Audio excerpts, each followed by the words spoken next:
हरे कृष्णा। श्रीमद् भागवत महात्मा, पहला अध्याय। देवर्षि नारद की भक्ति से भेंट। सच्चिदानंद स्वरूप भगवान श्री कृष्ण को हम नमस्कार करते हैं, जो जगत की उत्पत्ति, स्थिति और विनाश के हेतु तथा आध्यात्मिक, अधिदैविक और आदि भौतिक तीनों प्रकार के तापों को नाश करने वाले हैं। जिस समय सुखदेव गोस्वामी जी का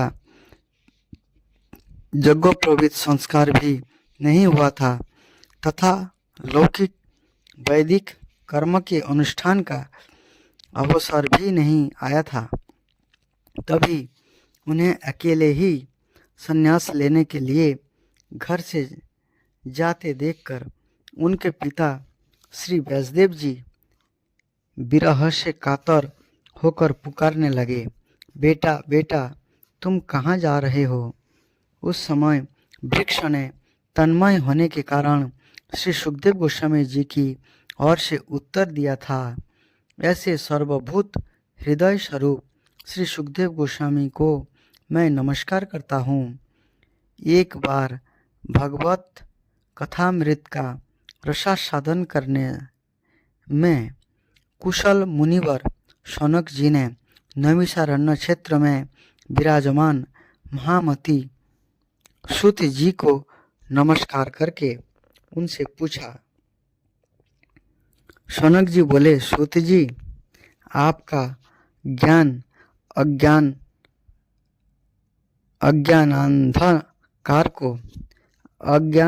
अंधकार को नष्ट करने के लिए करोड़ों सूर्य के समान है।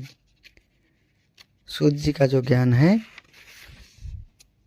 आप हमारे कानों के लिए रसायन अमृत स्वरूप सार गर्भित कथा कहिए। भक्ति, ज्ञान और वैराग्य से प्राप्त होने वाले महान विवेक की वृद्धि किस प्रकार होती है तथा वैष्णव लोग किस तरह इस माया मोह से अपना पीछा छुड़ाते हैं। इस घर कली काल में जीव प्राय असुरी स्वभाव के हो गए हैं। विधि क्लेशों से आक्रांत इन जीवों को शुद्ध देवी शक्ति संपन्न बनाने का सर्वश्रेष्ठ उपाय क्या है? सूत जी, आप हमें कोई ऐसा शाश्वत साधन बताइए जो सबसे अधिक कल्याणकारी तथा पवित्र करने वालों में भी पवित्र हो तथा जो भगवान श्री कृष्ण की प्राप्ति करा दे। चिंता मणि केवल लौकिक सुख दे सकती है और कल्प वृक्ष अधिक से अधिक स्वर्ग संपत्ति दे सकती है, परंतु गुरुदेव प्रसन्न होकर भगवान का जोगी दुर्लभ नित्य वैकुंठ धाम दे देते हैं। सूत जी ने कहा, शौनक जी, तुम्हारे हृदय में भगवान का प्रेम है, इसलिए मैं विचार कर तुम्हें संपूर्ण सिद्धांतों का निष्कर्ष सुनाता हूँ, जो जन्म मृत्यु के भय का नाश कर देता है, जो भक्ति के प्रवाहों को बढ़ाता है और भगवान श्री कृष्ण की प्रसन्नता का प्रधान कारण है। मैं तुम्हें यह साधन बतलाता हूँ, उसे सावधान होकर सुनो। श्री सुखदेव जी ने कलि युग में जीवों के कल्याण रूपी सर्प के मुख का ग्रास होने के त्रास का आत्यंतिक नाश करने के लिए श्रीमद् भागवत शास्त्रों का प्रवचन किया है। मन की शुद्धि के लिए इससे बढ़कर कोई साधन नहीं है। जब मनुष्य के जन्म जन्मांतर का पुण्य उदय होता है, तभी उसे इस भागवत शास्त्र की प्राप्ति होती है। जब सुखदेव जी राजा परीक्षित को यह कथा सुनाने के लिए सभा में विराजमान हुए, तब देवता लोग उनके पास अमृत का कलश लेकर आए। देवता अपना काम बनाने में बड़े कुशल होते हैं, अतः यहाँ भी सब ने सुखदेव मुनि को नमस्कार करके कहा, आप यह अमृत लेकर बदले में हमें कथामृत का दान दीजिए। इस प्रकार परस्पर विनिमय अदला बदली हो जाने पर राजा परीक्षित अमृत का पान करे और हम सब श्रीमद् भागवत रूप अमृत का पान करेंगे। इस संसार में यहाँ कांच और कहाँ महामूल्य मणि तथा कहाँ सुधा और कहाँ कथा। श्री सुखदेव गोस्वामी जी ने यह सोचकर उस समय देवताओं की हंसी उड़ा दी। उन्हें भक्ति शून्य कथा का अनाधिकारी जानकर कथामृत का दान नहीं किया। इस प्रकार यह श्रीमद् भागवत की कथा देवताओं को भी दुर्लभ है। पूर्व काल में श्रीमद् भागवत के श्रवण से ही राजा परीक्षित की मुक्ति देखकर ब्रह्मा जी को भी बड़ा आश्चर्य हुआ था। उन्होंने सत्यलोक में तराजू बांधकर सब साधनों को तोला। अन्य सभी साधन तोल में हल्के पड़ गए। अपने महत्व के कारण भागवत ही सबसे भारी रहा और यह देखकर सभी ऋषियों को बड़ा विस्मय हुआ। उन्होंने कलि युग में इस भागवत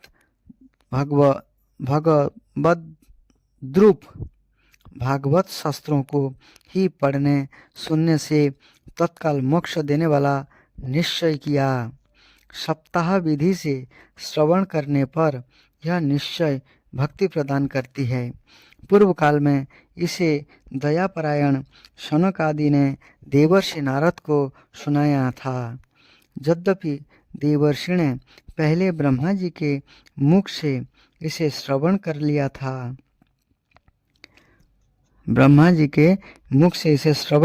था, तथापि सप्ताह श्रवण की विधि तो उन्हें शौनक आदि ने ही बताई थी। शौनक जी ने पूछा, सांसारिक प्रपंच से मुक्त एवं विचारणशील नारद जी का शौनक आदि के साथ संयोग कहाँ हुआ और विधि विधान के श्रवण में उनकी प्रीति कैसे हुई? सूत जी ने कहा, अब मैं तुम्हें यह भक्तिपूर्ण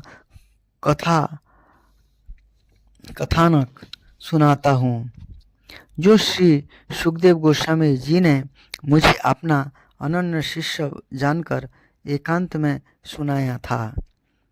एक दिन विशालपुरी में ये चारों निर्मल ऋषि सत्संग के लिए आए। यहाँ उन्होंने नारद जी को देखा। सनक जी ने पूछा, ब्राह्मण, आपका मुख उदास क्यों हो रहा है? आप चिंतापूर कैसे है? इतनी जल्दी आप कहाँ जा रहे हैं और आपका आगमन कहाँ से हो रहा है? इस समय तो आप उस पुरुषों के समान व्याकुल जान पड़ते हैं जिसका सारा धन लुट गया हो।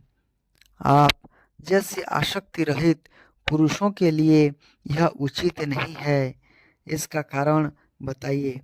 नारद जी ने कहा, मैं सर्वोत्तम लोक समझकर पृथ्वी में आया था।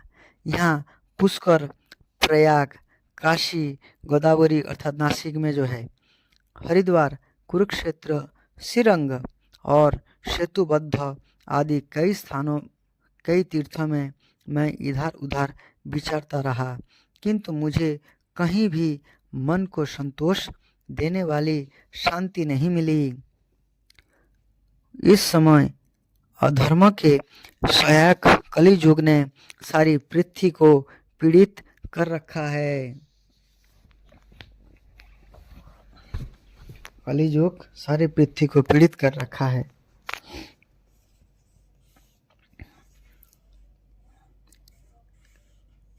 अब यहाँ सत्य, तप, शौच अर्थात बाहर भीतर की पवित्रता।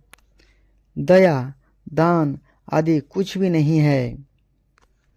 बेचारे जीव केवल अपना पेट पालने में लगे हुए हैं। ये असत्यभाषी, आलसी, मंदबुद्धि, भाग्यहीन, उपद्रवग्रस्त हो गए हैं। जो साधु संत कहे जाते हैं ये पूरे पाखंडी हो गए। इसलिए आज इतना पाखंडी का प्रचार हो रहा है। शास्त्रों के प्रचार कम होते हैं। जिसके मन में जो आता है वही बोलते जाते हैं, बिना कुछ जाने, बिना कुछ समझे। इसलिए शास्त्रों को समझना चाहिए, प्रामाणिक चीज़ों को समझना चाहिए। जो एक गौड़ीय वैष्णव वाले ही आपको सही रास्ता पर लगाता है, बाकी तो सब अपने रोटी सेक रहा है। तो गौड़ीय वैष्णव वाले वो सिद्धांतों को जानते हैं। श्री चैतन्य महाप्रभु के परंपरा में, षड़ो गोस्वामी के परंपरा में रह करके उनके अनुगत होकर के भजन कर रहे हैं और सही चीज़ों को, प्रामाणिक चीज़ों को आगे बढ़ा रहे हैं और करोड़ों करोड़ों भक्त बना रहे हैं। साधु संत कहे जाते हैं ये पूरे पाखंडी हो गए। देखने में तो ये विरक्त है, किंतु स्त्री, धन आदि का सभी का परिग्रह करते हैं, क्योंकि ये लोग दुष्ट बन चुके हैं। केवल ऊपर से, चेहरा से केवल साधु संत लगते हैं, अंदर से भोगी है। घरों में स्त्रियों का राज्य है, साले सलाहकार बने हुए हैं। लोभ से लोग कन्या विक्रय करते हैं और स्त्री पुरुषों में कलह मचा करते हैं। ये श्री नारद जी बता रहे हैं। महात्माओं के आश्रम, तीर्थ और नदियों पर जवनों अर्थात विधर्मियों का अधिकार हो गया है। उन दुष्टों ने बहुत से देवालय भी नष्ट कर दिए हैं, जैसे आज हो रहा है। अलग अलग मंदिरों को तोड़ा जा रहा है। इस समय यहाँ ना कोई जोगी है, ना सिद्धि है, ना ज्ञानी है और ना सत्कर्म करने वाला ही है। सारे साधन इस समय कली रूप दावानल से जलकर भस्म हो गए हैं। इस कली युग में सभी देशवासी बाजारों में अन्न बेचने लगे हैं। ब्राह्मण लोग पैसा लेकर वेद पढ़ाते हैं और स्त्रियां वेश्यावृत्ति से जीवन निर्वाह करने लगी है। इस तरह कली युग के दोष देखता और पृथ्वी पर विचरता हुआ मैं यमुना जी के तट पर पहुंचा। ये श्री नारद जी यमुना जी के तट पर पहुँचे, जहाँ भगवान श्री कृष्ण की अनेकों लीलाएं हो चुकी है, अर्थात वृंदावन में। मुनिवरों सुनिए, यहाँ मैंने एक बड़ा आश्चर्य देखा।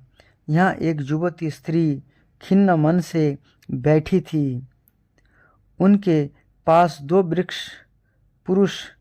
वृद्ध पुरुष अचेत अवस्था में पड़े जोर जोर से सांस ले रहे थे।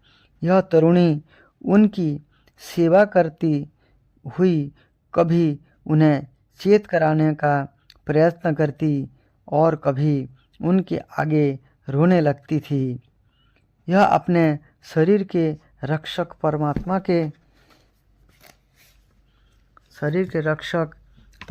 के यह अपने शरीर के रक्षक परमात्मा को दसों दिशाओं में देख रही थी। उसके चारों ओर सैकड़ों स्त्रियां उसे पंखा झल रही थी और बार बार समझाती जाती थी। दूसरे ये सब चरित्र देखकर मैं कौतूहलवश उसके पास चला गया। मुझे देखकर वह युवती खड़ी हो गई और बड़ी व्याकुल होकर कहने लगी। युवती ने कहा, अजी महात्मा जी, क्षण भर ठहर जाइए और मेरी चिंता को भी नष्ट कर दीजिए। आपका दर्शन तो संसार के सभी पापों को सर्वथा नष्ट कर देने वाला है। आपके वचन से मेरी दुख की भी बहुत कुछ शांति हो जाएगी। मनुष्य का जब बड़ा भाग्य होता है तभी आपके दर्शन हुआ करते हैं। नारद जी कहते हैं, तब मैंने उस स्त्री से पूछा, देवी तुम कौन हो? ये दोनों पुरुष तुम्हारे क्या होते हैं, मतलब क्या लगता है, और तुम्हारे पास ये कमल नयनी देवियाँ कौन है? तुम हमें विस्तार से अपने दुख का कारण बताओ। युवती ने कहा, मेरी नाम भक्ति है, अर्थात तुलसी महारानी वृंद देवी।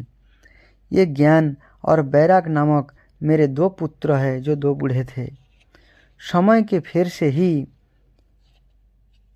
ये ऐसे जर्जर हो गए हैं। ज्ञान और बैराग, ये देवियाँ गंगा जी आदि नदियाँ हैं। ये सब मेरी सेवा करने के लिए ही आई है। इस प्रकार साक्षात देवियों के द्वारा सेवित होने पर भी मुझे सुख शांति नहीं है। तपोधन, आप ध्यान देकर मेरा वृत्तांत सुनिए। मेरी कथा वैसे तो प्रसिद्ध है, फिर भी उसे सुनकर आप मुझे शांति प्रदान करें। मैं द्रविड़ देश में उत्पन्न हुई, अर्थात कर्नाटका में। द्रविड़ देश में उत्पन्न हुई, कर्नाटका में बड़ी, मतलब बड़ी हुई। कहीं कहीं महाराष्ट्र में सम्मानित हुई, किंतु गुजरात मुझको बुढ़ापे ने आ घेरा। गुजरात में मुझको बुढ़ापे ने आ घेरा। यहाँ घोर कलियुग के प्रभाव से पाखंडियों ने मुझे अंग भंग कर दिया। चिरकाल तक यह अवस्था होने के कारण मैं अपने पुत्रों के साथ दुर्बल और निस्तेज हो गई। अब जब से मैं वृंदावन आई, तब से पुनः परम सुंदरी रूपवती नवयुवती हो गई हूँ। किंतु सामने पड़े हुए ये दोनों मेरे पुत्र थके मांदे दुखी हो रहे हैं। अब मैं यह स्थान छोड़कर अन्यत्र जाना चाहती हूँ। ये दोनों बूढ़े हो गए हैं, इसी दुख से मैं दुखी हूँ। मैं तरुणी क्यों और ये दोनों मेरे पुत्र बूढ़े क्यों? हम तीनों साथ साथ रहने वाले हैं, फिर यह विपरीतता क्यों? होना तो यह चाहिए कि माता बूढ़ी हो और पुत्र तरुणी। इसी से मैं आश्चर्यचकित चित्त से अपनी इस अवस्था पर शोक करती रहती हूँ।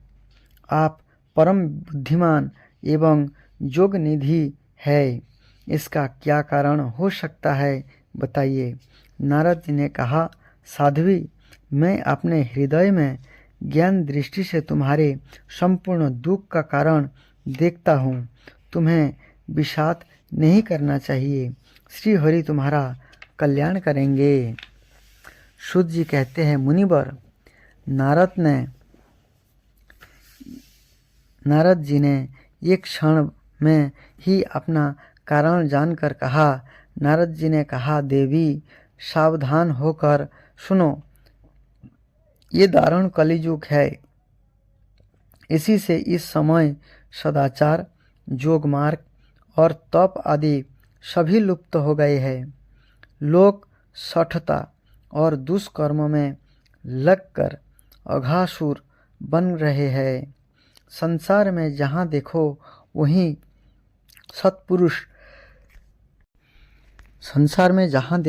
सत्पुरुष दुखों से म्लान है और दुष्टों सुखी हो रहे हैं। इस समय जिस बुद्धिमान पुरुष का धैर्य बना रहे, वही बड़ा ज्ञानी या पंडित है। पृथ्वी क्रमशः प्रतिवर्ष शेष जी के लिए भार रूप होती जा रही है। आप यह छूने योग्य तो क्या देखने योग्य भी नहीं रह गई है, और न इनमें कहीं मंगल हो ही दिखाई देता है। आप किसी को पुत्रों के साथ तुम्हारा दर्शन भी नहीं होता। विषय अनुराग के कारण अंधे बने हुए जीवों से उपेक्षित होकर तुम जर्जर हो रही थी। वृंदावन के संजोग से तुम फिर नवीन तरुणी हो गई हो, अतः यह वृंदावन धाम धन्य है, जहाँ भक्ति सर्वत्र नृत्य कर रही है।